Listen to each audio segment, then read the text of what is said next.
कक्षा 10 के साइंस के सभी इम्पोर्टेंट चैप्टर कंप्लीट कराएंगे।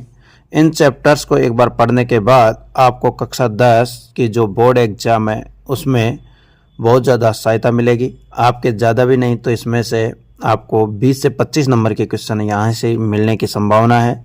इसलिए वीडियो को पूरा देखें, वीडियो को स्किप नहीं करें, क्योंकि छोटे छोटे रासायनिक समीकरण जो आपको याद करने के तरीके बताए जाएंगे वो आपके 1-10 सेकंड के स्किप करने के चक्कर में छूट सकता है। इसलिए वीडियो को ध्यान से देखिए। चलिए स्टार्ट करते हैं वीडियो को। रासायनिक अभिक्रिया। सबसे पहले रासायनिक अभिक्रिया होती क्या चीज़ है? सबसे पहले आपका है कि रासायनिक अभिक्रिया होती क्या चीज़ है। ऐसे परिवर्तन जिसमें नए गुण वाले पदार्थों का निर्माण होता है उसे रासायनिक अभिक्रिया कहते हैं। कहने का मतलब ऐसा परिवर्तन, ऐसा कोई चेंजेज आए जिसमें जो पदार्थ है उसका अलग ही पदार्थ बन जाए, यानी उसके गुण अलग हो जाए, उसका रंग रूप अलग हो जाए या उसकी अवस्था का परिवर्तन आ जाए, तो उसे बोलते हैं रासायनिक अभिक्रिया। उसे क्या बोलते हैं? रासायनिक अभिक्रिया। जैसे भोजन का पाचन, भोजन का पाचन होता है तो पाचन होने के बाद में भोजन ऊर्जा दे देता है, मल के रूप में बाहर निकल जाता है, परंतु भोजन वापस भोजन नहीं बन सकता, नए पदार्थ का निर्माण कर लेता है। लोहे पर जंग लगना, लोहे पे जंग लगने के बाद में लोहा नहीं रहता है, वो जंग लगने के बाद में उसका धीरे धीरे वो मिट्टी में मिल जाता है और लगे हुए जंग से आप वापस नहीं बना सकते। इसका मतलब लोहे पे जंग लगना भी एक रासायनिक अभिक्रिया है। शोषण, दही का बनना, दूध से दही बनता है, आपको पता है, वापस दही नहीं बना सकते, दही से दूध नहीं बना सकते। तो आप कैसे पहचान करोगे कि किसी रासायनिक अभिक्रिया हुई है या नहीं हुई है? तो निम्न कारणों का पता करके आप किसी रासायनिक अभिक्रिया हुई है या उसका नहीं हुई है उसका पता लगा सकते हैं। सबसे पहले पदार्थ की स्थिति में परिवर्तन। पदार्थ की स्थिति में क्या आ जाएगा? परिवर्तन आ जाएगा। पदार्थ का रंग का बदलना, पदार्थ का रंग बदलना। उष्मा का शोषण या क्षेपी होना, मतलब या तो उष्मा निकलेगी या उष्मा क्या होगी? बाहर से ली जाएगी। गैस का निकलना, और निकलने को ही क्या बोलते हैं साइंस में? उत्सर्जन। गैस का उत्सर्जन। तापमान में परिवर्तन, या तो टेम्परेचर बढ़ेगा या टेम्परेचर क्या होगा? घटेगा। उसके बाद में अपन पढ़ते हैं किसी भी रासायनिक अभिक्रिया के लिए। मैंने आपको बताया था कि रासायनिक अभिक्रिया में दो मुख्य भाग होते हैं, एक होता है अभिकारक और एक होता है उत्पाद। अभिकारक क्या होता है? ऐसे पदार्थ जो रासायनिक अभिक्रिया में हिस्सा लेते हैं, यानी जो अभिक्रिया हो रही है उस समय उस अभिक्रिया में भाग लेने वाले पदार्थों को तो क्या बोलते हैं? रासायनिक अभिक्रिया में जो भाग लेने वाले पदार्थ होते हैं उसे अभिकारक बोलते हैं। उसे क्या बोलते हैं? अभिकारक बोलते हैं। और ऐसे पदार्थ जो अभिक्रिया पूर्ण होने के बाद में बनते हैं उसे क्या बोलते हैं? उत्पाद बोलते हैं। उसे क्या बोलते हैं? उत्पाद बोलते हैं। मतलब समझिए कि ऐसे पदार्थ जिनका निर्माण रासायनिक अभिक्रिया में होता हो या नया पदार्थ बनता हो उसे क्या बोलते हैं? अपन उत्पाद बोलते हैं। रासायनिक समीकरण किसे कहते हैं? चलिए इस पे अपन चलते हैं टॉपिक पे कि रासायनिक समीकरण किसे कहते हैं। किसी रासायनिक अभिक्रिया को प्रतीक एवं सूत्रों की सहायता से प्रकट करना रासायनिक समीकरण कहलाता है। मतलब किसी रासायनिक अभिक्रिया को प्रतीक या सूत्रों के रूप में लिखेंगे तो उसे रासायनिक समीकरण कहेंगे। क्या क्या है इसकी कंडीशन? रासायनिक अभिक्रियाओं की क्या क्या? रासायनिक अभिक्रिया रासायनिक समीकरण द्वारा प्रदर्शित की जाती है। मतलब रासायनिक अभिक्रिया किसके द्वारा प्रदर्शित की जाती है? रासायनिक समीकरणों के द्वारा। रासायनिक समीकरणों में तत्वों को प्रतीक या अभिकारक उत्पाद के सूत्र उनकी भौतिक अवस्था के साथ सीधा लिखा जाता है। रासायनिक समीकरणों में तत्वों को प्रतीक या अभिकारक या उत्पाद को रासायनिक सूत्रों की भौतिक अवस्था के साथ क्या लिख दिया जाता है? सीधा। अब भौतिक अवस्था कितनी होती है? 3 भौतिक अवस्था होती है, एक द्रव, एक ठोस, गैस और एक होती है विलयन या जलीय।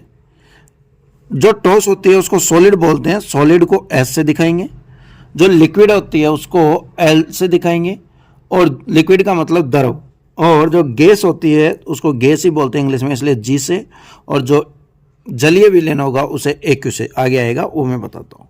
रासायनिक अभिक्रिया में आवश्यक परिस्थितियाँ कौन कौन सी परिस्थितियां आवश्यक होती है, जैसे तापमान, दाब, उत्प्रेरक आदि को तीर के निशान के ऊपर या नीचे लिखा जाता है। यानी रासायनिक अभिक्रियाओं के आपसे पूछ ले कि रासायनिक अभिक्रियाओं में निम्न में से क्या क्या घटनाएं होती है या कैसे होती है, तो उसके बारे में आप समझा सकते हो।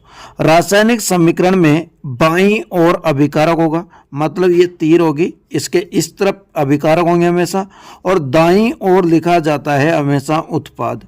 हमेशा क्या लिखा जाता है? उत्पाद। और जो बीच में होती है वो तीर से लगाकर दिखाया जाता है कि रासायनिक अभिक्रिया किधर से किधर हो रही है। चलिए आगे चलते हैं। उदाहरण के लिए दानेदार जिंक तनु सल्फ्यूरिक अम्ल से क्रिया करके जिंक सल्फेट व हाइड्रोजन गैस बनाता है। आपको किसी ने बता दिया कि दानेदार जिंक लाओ, उसमें तनु सल्फ्यूरिक अम्ल डाल दीजिए और उससे जिंक सल्फेट और हाइड्रोजन गैस बनती है। अब आप इसको इतना बड़ा बोलोगे तो उसमें काफ़ी समय लगेगा और काफ़ी जगह लगेगी, इसलिए इसको शॉर्ट रूप में लिखने के लिए रासायनिक समीकरण का उपयोग किया गया। पहले लिखा जैसे हिंदी में जिंक प्लस सल्फ्यूरिक अम्ल रिएक्शन जिंक सल्फेट और प्लस हाइड्रोजन गैस, और हाइड्रोजन गैस बाहर निकल रही है। तो इस तीर का अर्थ कभी कभी पूछ लेता है कि इसका अर्थ क्या होता है, तो इसका अर्थ होता है उत्सर्जन या बाहर निकलना, बाहर निकलना। इसी को रासायनिक समीकरण में हमने लिखा है जिंक का सूत्र होता है Zn, सल्फ्यूरिक अम्ल होता है H2SO4 और फिर जिंक सल्फेट बना ZnSO4 और कौन सी गैस निकल गई? हाइड्रोजन गैस निकल गई। इसे रासायनिक समीकरण कहते हैं। इसे क्या कहते हैं? रासायनिक समीकरण कहते हैं। अब रासायनिक समीकरण में मैंने बताया कि एक कंकाली रासायनिक समीकरण होता है, कंकाली, और इसे ही बोलते हैं कंकाली रासायनिक समीकरण, कि ऐसा रासायनिक समीकरण जिसका एक प्रारूप लिख दिया जाए। कंकाल का मतलब आपने समझा होगा, साइंस में पढ़ा भी होगा कि जैसे मानव का कंकाल हो, यानी ये एक तरह से रासायनिक समीकरण का क्या हो गया है? कंकाल हो गया है। फिर आती है संतुलित रासायनिक समीकरण। फिर टॉपिक आता है संतुलित रासायनिक समीकरण। किसी रासायनिक समीकरण के दोनों पक्ष, कितने पक्ष होते हैं? दो पक्ष। एक होता है अभिकारक और एक क्या होता है? उत्पाद होता है। दोनों पक्ष बाईं और दाईं ओर, ये बाईं ओर का है और ये क्या है? दाईं ओर का है। में प्रत्येक तत्व के परमाणुओं की संख्या बराबर होती है, मतलब इनमें इनके परमाणुओं की संख्या क्या होती है? बराबर। जैसे Zn इधर 1 है तो इधर भी 1 होगा, इधर हाइड्रोजन 2 है तो इधर भी हाइड्रोजन 2 होंगे, इधर सल्फर 1 है इधर भी सल्फर 1 है, ऑक्सीजन इधर 4 है इधर भी 4। मतलब इनके तत्वों की परमाणु संख्या क्या होनी चाहिए? बराबर होनी चाहिए। और उसे ही क्या बोल देते हैं? संतुलित रासायनिक समीकरण। उसे क्या बोल देते हैं? संतुलित रासायनिक समीकरण बोल देते हैं। संतुलित करने की क्यों आवश्यकता पड़ी, कि ऐसा संतुलन ही क्यों किया जाए? तो उसके लिए पड़ी आवश्यकता द्रव्यमान संरक्षण का नियम। किसकी बेटा? द्रव्यमान संरक्षण का नियम, द्रव्यमान संरक्षण का। किसी रासायनिक अभिक्रिया में द्रव्यमान का न तो निर्माण होता है न ही विनाश होता है। मतलब आप किसी भी पदार्थ को उसकी रासायनिक अभिक्रिया करवाओ या कुछ भी रासायनिक अभिक्रिया में कोई भी उत्पाद बने, ना तो उसका अभिकारक और जितना लेंगे या अभिकारक का जितना द्रव्यमान होगा उत्पाद का भी उतना ही क्या होगा? द्रव्यमान होगा। ना तो द्रव्यमान का नाश होता है और न ही द्रव्यमान का क्या होता है? निर्माण होता है। इसे बोलते हैं द्रव्यमान संरक्षण का नियम। मान लो क्वेश्चन पूछ ले कि द्रव्यमान संरक्षण का नियम क्या है, तो आप लिख सकते हो कि किसी भी रासायनिक अभिक्रिया में द्रव्यमान का ना तो निर्माण होता है और ना ही क्या होता है? विनाश या कमी होती है। इसे ही द्रव्यमान संरक्षण का नियम बोलते हैं। रासायनिक अभिक्रिया के पहले और बाद में प्रत्येक तत्वों की संख्या समान रहती है। और दूसरा नियम क्या था? कि प्रत्येक तत्वों की संख्या क्या होती है? समान होती है। अब इन दोनों कारणों की वजह से रासायनिक अभिक्रियाओं को क्या करना पड़ा? संतुलित करना पड़ा। चलिए, रासायनिक अभिक्रियाओं को संतुलित करने के लिए देखें यहाँ पे रासायनिक समीकरणों को चरणबद्ध तरीके से क्या किया जाता है? संतुलित किया जाता है। और इस विधि को बोलते हैं हिट एंड ट्रायल विधि। आपसे पूछे कि रासायनिक समीकरण को किस विधि से क्या किया जाता है? संतुलित किया जाता है, तो आप बताओगे हिट एंड ट्रायल विधि। परंतु आपसे पूछे कि रासायनिक समीकरणों को किस नियम के तहत या किस नियम के कारण संतुलित करना पड़ता है, तो उसमें आप नियम बताओगे द्रव्यमान संरक्षण का नियम। किसका नियम? द्रव्यमान संरक्षण का नियम। चलिए, रासायनिक समीकरण लिखकर प्रत्येक सूत्र को लाइन बॉक्स बनाएं। मतलब आप सबसे पहले उस रासायनिक समीकरण को लिखें, जैसे Fe plus H2O reaction Fe3O4 plus H2, आपने ये लिखा। संतुलित करते समय इस लाइन या बॉक्स के सूत्रों में कोई परिवर्तन नहीं होगा। आप चाहो तो इनको बॉक्स में पैक कर सकते हो या लाइन बना सकते हो, यह आपके ऊपर है। आपने मान लीजिए ये बॉक्स बना लिए, आपने क्या बना लिए? बॉक्स बना लिए। इन बॉक्स में अब आप कोई चेंजेस नहीं कर सकते।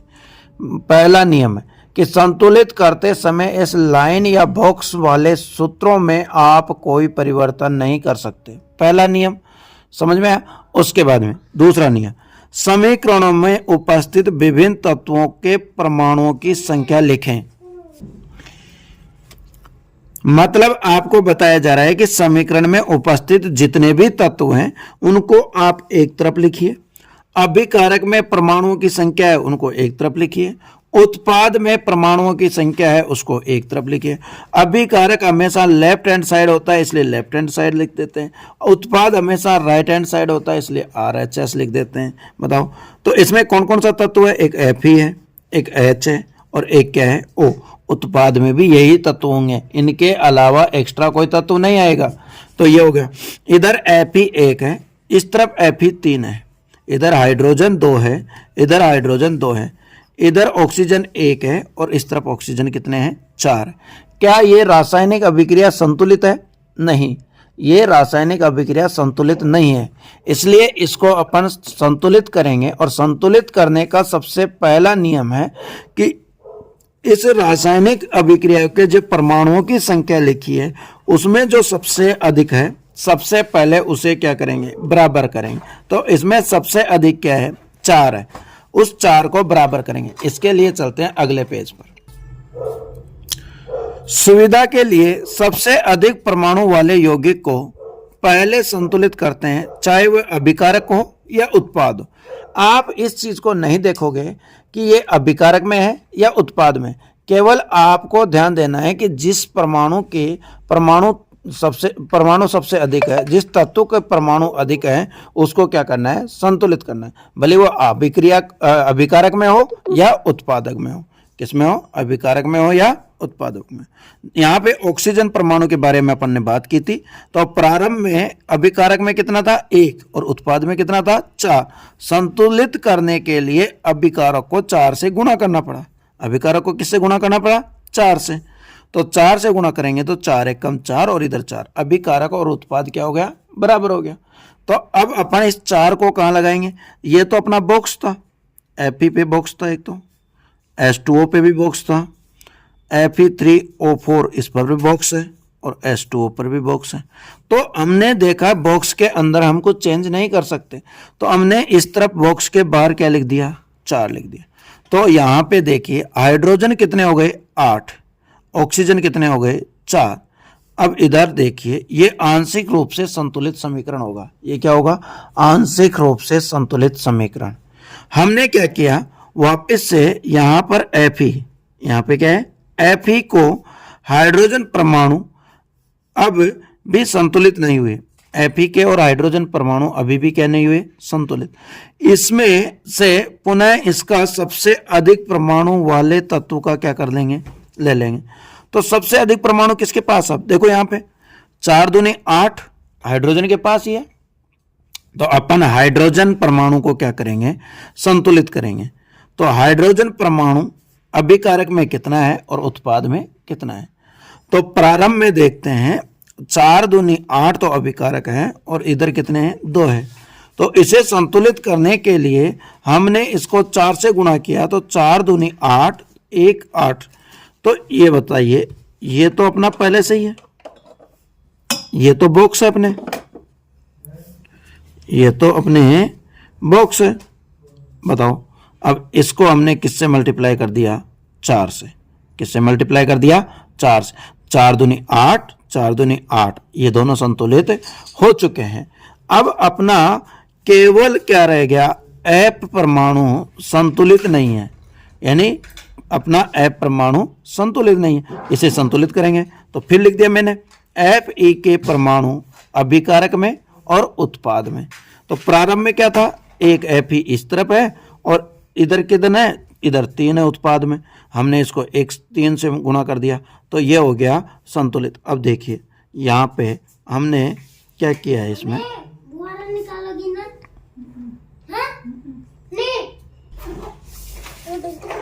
हाइड्रोजन पे भी ऐसे है। अब बताओ, तो Fe के आगे कितने लगाने पड़ेंगे, 3 लगा दिए। अब ये अंत में इस समीकरण की जांच के लिए हम समीकरण के दोनों ओर के तत्वों और परमाणुओं की संख्या का अवलोकन करेंगे। करो अवलोकन। Fe कितने हैं, 3 है। Fe कितने हैं, अब देखो अंत में इस समीकरण को संतुलन की जांच के लिए हम इस समीकरण के दोनों ओर के परमाणुओं को क्या करेंगे, संख्या का अवलोकन करेंगे। लिखा हुआ है तो 3 Fe प्लस 4 H2O। तो देखो Fe इधर 3 है, इधर भी 3 है। हाइड्रोजन 4 दूनी 8, 4 दूनी 8 है। Oxygen 4, oxygen 4। इस रासायनिक समीकरण को संतुलित करने की विधि को हिट एंड ट्रायल विधि कहते हैं। कौन सी विधि कहते हैं, हिट एंड ट्रायल विधि कहते हैं। अब जो रासायनिक समीकरण संतुलित हो गया है उसके ऊपर आपको भौतिक अवस्था में संकेत लिखने हैं। किस अवस्था में, भौतिक अवस्था के संकेत लिखने हैं। समीकरण को, जो समीकरण संतुलित करने के बाद में अभिकारकों और उत्पादकों की भौतिक अवस्था को, कौन सी अवस्था को, भौतिक, कि वो ठोस है, द्रव है, गैस है या फिर जलीय विलयन है, तो उस अवस्था के हिसाब से उनके संकेत लिखे जाते हैं। जैसे गैस, द्रव, ठोस एवं जलीय विलयन के लिए क्रमशः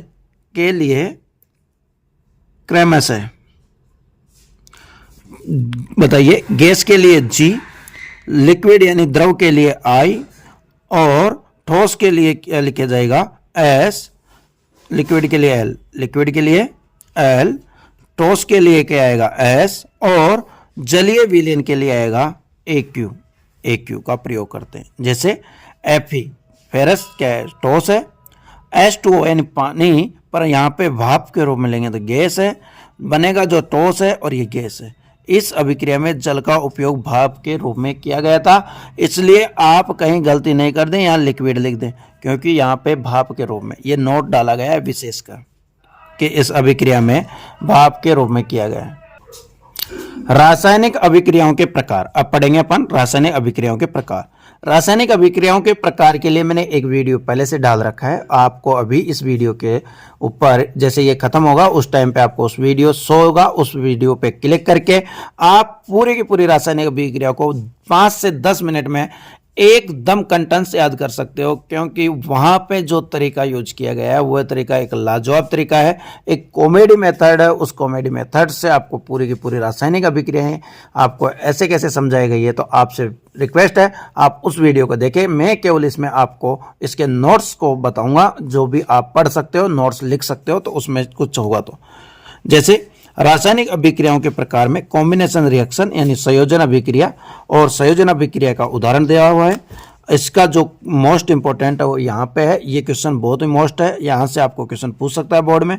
संगमरमर का सूत्र कई बार पूछता है, इसको याद कराने का मैंने सूत्र को तो आपको एक ट्रिक बताता हूँ कैसे याद करोगे। तो आप लिख रहे हो जैसे संग मर मर, यही है संगमरमर। आप कब लिखते हो, जब किसी की शादी होती है उसमें लिखते हैं संग। जैसे चाचा की शादी है, किससे, चाची से होगी, चाचा संग चाची। आपने लिखा चाचा संग चाची, और चाचा था तो सीए। चाचा क्या था बेटा, सीए की पोस्ट पर। किसकी पोस्ट पे था, सीए की पोस्ट पे। और चाची किसकी पोस्ट पे थी, सीओ की पोस्ट पर। चाची किसकी पोस्ट पे थी, सीओ की पे। चाचा हमारे सीए थे और चाची हमारी सीओ थी, और इन दोनों के मिलकर 2 बच्चे हुए। कितने बच्चे हुए, 2। मर मर के होंगे भाई, लड़ाई होगी इनके, सीए और सीओ में आपस में लड़ाई होगी, तो मर मर के इनके कितने हो गए, 2 बच्चे। तो संग मर मर कितने हो गए, 3 हो गए। कितने हो गए, 3 हो गए। टोटल कितने हो गए, 3। तो CaCO3, CaCO3 संगमरमर। चलिए, इसके अलावा कोयले का दहन, जल का जलना, जल का बनना, ये सारी की सारी रिएक्शंस आपको याद करनी है। चलिए इधर से उष्माक्षेपी, और उसके बाद में ऊष्माक्षेपी के उदाहरण आपको दिया है कि प्राकृतिक में गैस का कैसे जलन होता है, श्वसन में कैसे क्या किया जाता है, साग सब्जियों और वनस्पतियों में कैसे ऊष्माक्षेपी का एक उदाहरण दीजिए आपको, वियोजन अभिक्रिया क्या है, इसका पूरा यहाँ पे समझाया गया है आपको। उसके बाद में ऊष्माक्षेपी रासायनिक अभिक्रिया के बारे में बताया गया। आप आराम से पढ़ सकते हैं टाइम से वीडियो को पॉज करके, और वहाँ पे जाकर आप इसका पूर्ण रूप से सॉल्यूशन देख सकते हो। उसके बाद में आपको कोई दिक्कत नहीं आएगी। विस्थापन अभिक्रिया आ गई है, विस्थापन अभिक्रिया के प्रकार आ गए हैं, सारा कुछ इसमें आपको ऐसे कैसे साफ साफ नज़र आ जाएगा। उसके बाद आप वीडियो को जाते ही वीडियो पे देखोगे तो वहाँ पे इतने क्लियर समझा रखा है कि आपने कभी नहीं देखा होगा। जैसे शादी ब्याह कराते हैं वैसे करवा रखा है पूरे को, कि किसका किसके साथ भागना है, करना है। तो ये स्टोरी आप जरूर सुने एक बार, आपको पूरी की पूरी रासायनिक अभिक्रिया याद हो जाएगी। एग्जाम में जाने से पहले 6 नंबर पाने हैं तो उस वीडियो को जरूर देख के जाए। द्विविस्थापन अभिक्रिया कैसे होती है बता रखा है उसमें, देखो ऐसे बता रखा है कि जैसे द्विविस्थापन अभिक्रिया बता रखा है कि ये Na है, SO4 है, BaFCl2 है। देखिए एक भाई और दूसरा बहन, एक भाई दूसरा बहन, देखिए यहाँ से Na ने इसकी बहन से शादी कर ली Cl से, तो देखो NaCl हो गया। और SO इसकी बहन है और B का भाई है, तो Ba ने इसके साथ इससे क्या कर दी, शादी कर दी। मतलब ऐसा समझा रखा है कि आटा साटा, जिसे अपन बोलते हैं आटा साटा, क्या बोलते हैं आटा साटा, तो आटा साटा इस प्रकार से कर रखा है। किसी रासायनिक अभिक्रिया में अवक्षेपण अभिक्रिया पूछ लेता है कि अवक्षेपण अभिक्रिया क्या है, अवक्षेप अभिक्रिया पूछ लेता है। जो नीचे विलयन जम जाता है उसे क्या कहते हैं, अवक्षेपण अभिक्रिया कहते हैं। तो उसका उदाहरण दे रखा है। और अवक्षेपण को किस से दिखाते हैं, तो तीर का निशान नीचे की तरफ करके दिखाते हैं, उसे अवक्षेपण बोलते हैं। आपको बता रखा है। ऑक्सीकरण और अपचयन का इतना लाजवाब बता रखा है कि आप एक बार उस वीडियो को जाकर जरूर देख लीजिए। चलिए आगे इसी प्रकार पहुंचते हैं इस चैप्टर के आपको। तो ये हो गया अपचयक और उपचयक पदार्थ के बारे में। आपको अपचयन और उपचयन रासायनिक अभिक्रिया हो गई है। पूरी अभिक्रिया कम से कम 4 से 5 उदाहरण दे रखे हैं, आराम से समझ सकते हो। अपचयक पदार्थ कौन से होते हैं और उपचयक पदार्थ कौन से होते हैं, ये सबसे इंपॉर्टेंट अब इस साल के लिए पूछ सकता है। चले इसके बाद में आपके जो लास्ट टॉपिक बचता है इस चैप्टर का वह है संक्षारण। इसको बोलते हैं जब कोई वस्तु अम्ल, आर्द्र या वायु के संपर्क में आ जाती है तो उस पर धब्बे या अन्य रंग की परत दिखाई देती है, और उसे ही क्या कहते हैं, धातु का संक्षारण कहते हैं। लोहे की नई वस्तु चमकीली दिखाई देती है परंतु कुछ समय बाद लाल भूरे रंग की परत चढ़ जाती है, और जिसे ही क्या कहते हैं, जंग कहते हैं। उसे क्या कहते हैं, जंग कहते हैं। इसी प्रकार चांदी की वस्तु काली हो जाती है और तांबे की वस्तु बर्तन क्या हो जाते हैं, हरे या नीले रंग के धब्बे हो जाते हैं। विकृत गंधिता, विकृत गंधिता देखिए वसा युक्त या तेलीय पदार्थ होते हैं जो लंबे समय तक रखी जाते हैं, उनका स्वाद और गंध दोनों बदल जाता है। देखो नाम में आ रहा है विकृत और गंधिता। विकृत यानी तो गंध खराब और गंध आने लग जाती है, उनका स्वाद और रंग दोनों क्या हो जाते हैं, खराब होने लग जाते हैं और खाने योग्य नहीं होते हैं, उसे कहते हैं विकृत गंधिता। इस विकृत गंधिता को रोकने के लिए कुछ उपाय है, उसे बोलते हैं प्रतिऑक्सीकारक या एंटीऑक्सीडेंट। वे पदार्थ जो अन्य पदार्थ के ऑक्सीकरण या अपचयन को क्या कर दे, रोक दें। या तो रोकेंगे नहीं तो उनकी गति को क्या कर देंगे, कम कर देंगे, उसे बोलते हैं प्रतिऑक्सीकारक। और इसका उदाहरण है कि चिप्स की थैलियों को में से वायु को हटाकर नाइट्रोजन गैस भर देते हैं, क्योंकि नाइट्रोजन तेलीय पदार्थों को ऑक्सीकरण को क्या कर देती है, रोक देती है और उसको विकृत गंधिता नहीं होने देती। यहाँ से ये क्वेश्चन पूछेगा चिप्स की थैलियों में कौन सी गैस भरी जाती है, यहाँ से ये क्वेश्चन पूछ सकता है। धन्यवाद वीडियो को देखने के लिए। लाइक और शेयर कमेंट कीजिए सपोर्ट बनाने के लिए।